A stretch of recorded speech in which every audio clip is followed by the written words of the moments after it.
할렐루야. 월요일 아침입니다.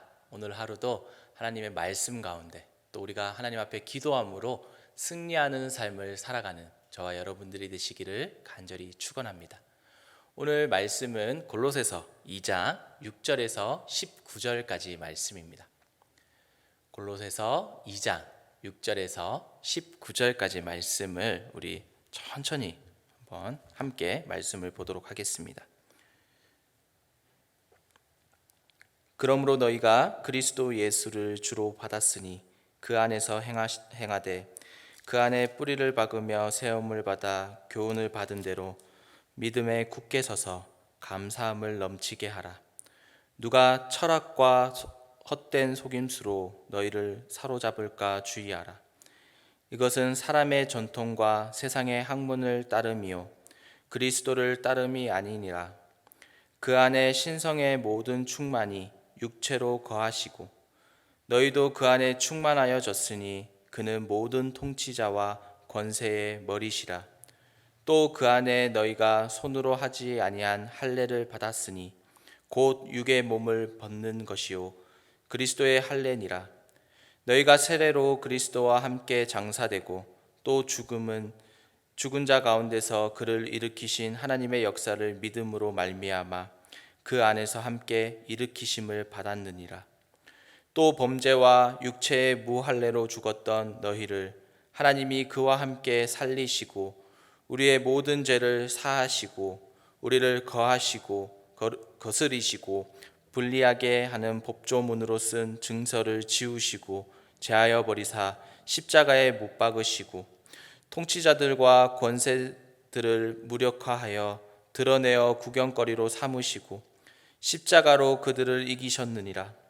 그러므로 먹고 마시는 것과 절기나 초하루나 안식일을 이유로 누구든지 너희를 비판하지 못하게 하라. 이것들은 장래의 일의 그림자이나 몸은 그리스도의 것이니라. 아무도 꾸며낸 겸손과 천사 숭배의 이유로 너희를 정죄하지 못하게 하라.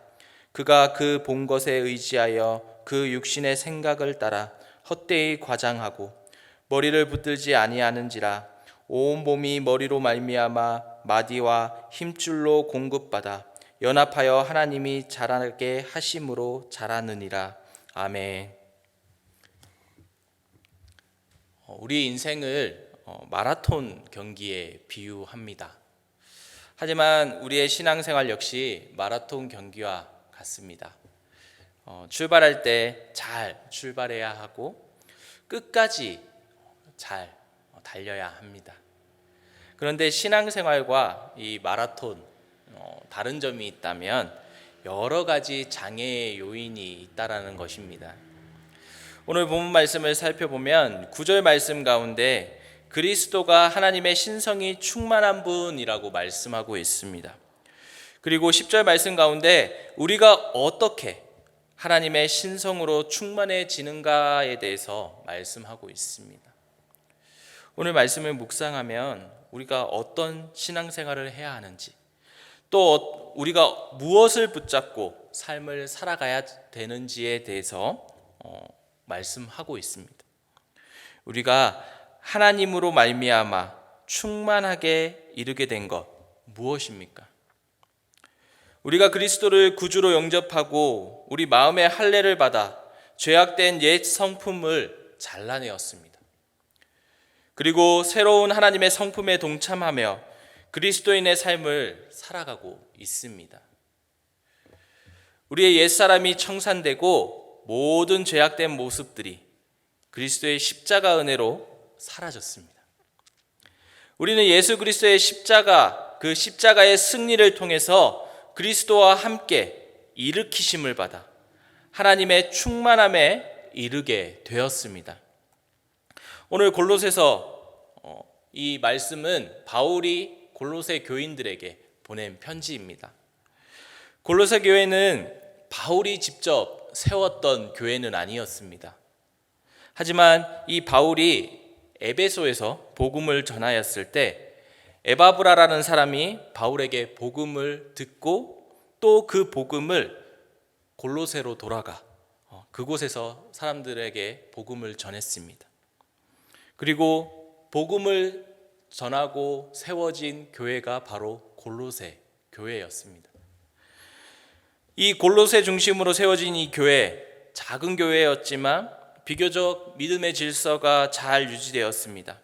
그리고 복음의 열매들을 맺으면서 잘 성장하고 있던 교회였습니다. 그런데 이 골로새 교회에 위기가 찾아왔습니다.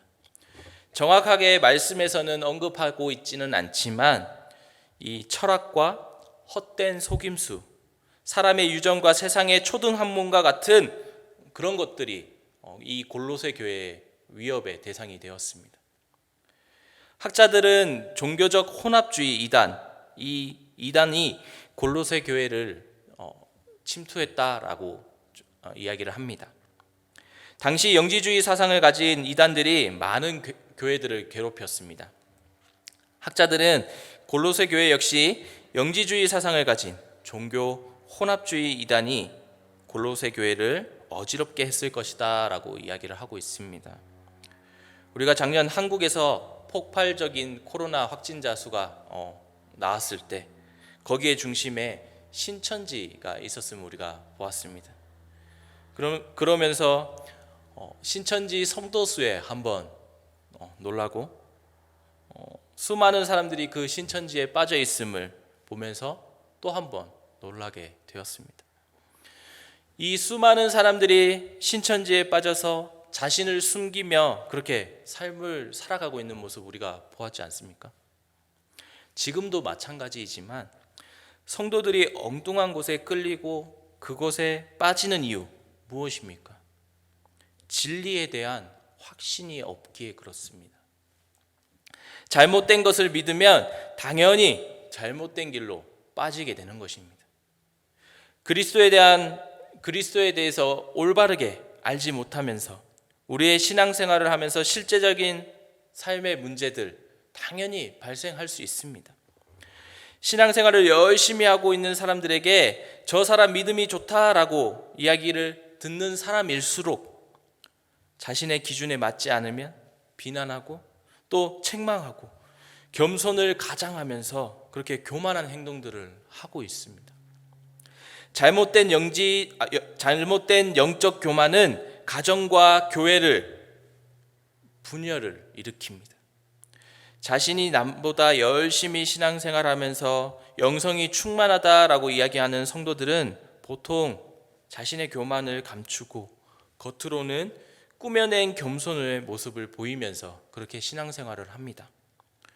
우리는 진리의 파수꾼, 그 진리의 파수꾼이라는 사실을 기억하시기 바랍니다. 바른 진리를 분별할 줄 알아야 합니다. 그리고 우리는 그 진리를 증언해야 합니다. 우리의 판단의 기준은 예수 그리스도와 하나님의 말씀밖에 없습니다. 우리는 무엇을 붙잡고 삶을 살아가고 계십니까? 지금까지 무엇을 붙잡고 그렇게 삶을 살아가셨습니까? 많은 사람들이 돈을 붙잡고 명예를 붙잡고 권력을 붙잡으면서 그리고 자녀들을 붙잡으면서 그렇게 삶을 살아가고 있습니다. 하지만 그림자가 아닌 실체를 붙잡으면서 삶을 살아가시기 바랍니다. 우리가 신앙생활 한다고 이야기를 하면 마땅히 우리의 머리 대신 예수 그리스도를 붙잡아야 합니다. 예수 그리스도는 우리의 생명의 원천이며 또 성장의 근원이십니다. 에베소서 6장 12절 말씀을 보면 우리의 씨름은 혈과 육에 대한 것이 아니요 정사와 권세와 이 어두움의 세상의 주관자들과 하늘에 있는 악의 영들에게 대함이라 라고 말씀하고 있습니다.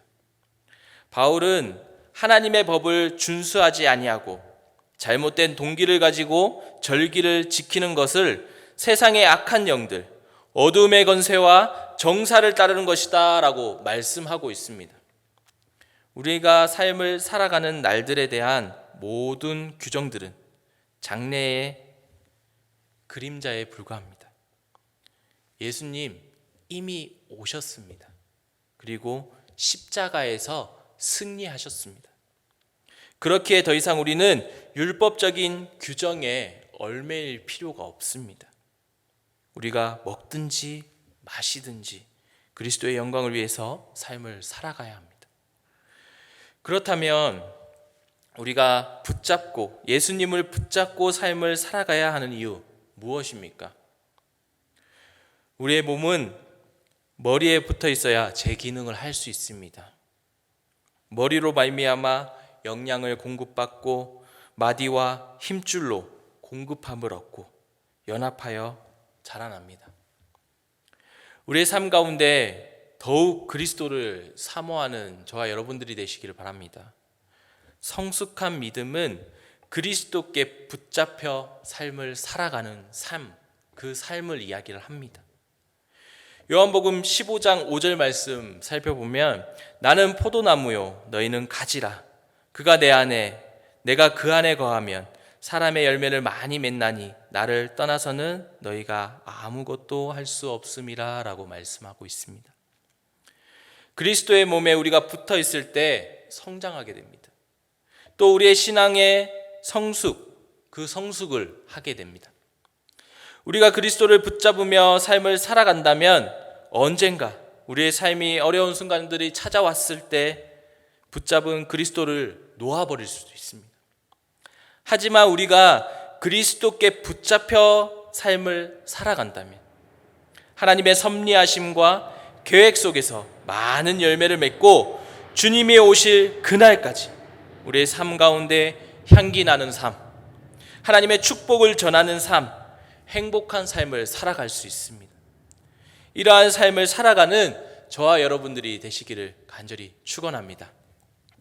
하늘에 계신 우리 아버지여, 이름이 거룩히 여김을 받으시오며 나라의 임하옵시오며 뜻이 하늘에서 이룬 것 같이 땅에서도 이루어지이다. 오늘날 우리에게 일용할 양식을 주옵시고 우리가 우리에게 죄 지은 자를 사하여 준 것 같이 우리의 죄를 사하여 주옵시고 우리를 시험에 들게 하지 마옵시고 다만 악에서 구하옵소서. 대개 나라와 권세와 영광이 아버지께 영원히 있사옵나이다. 아멘.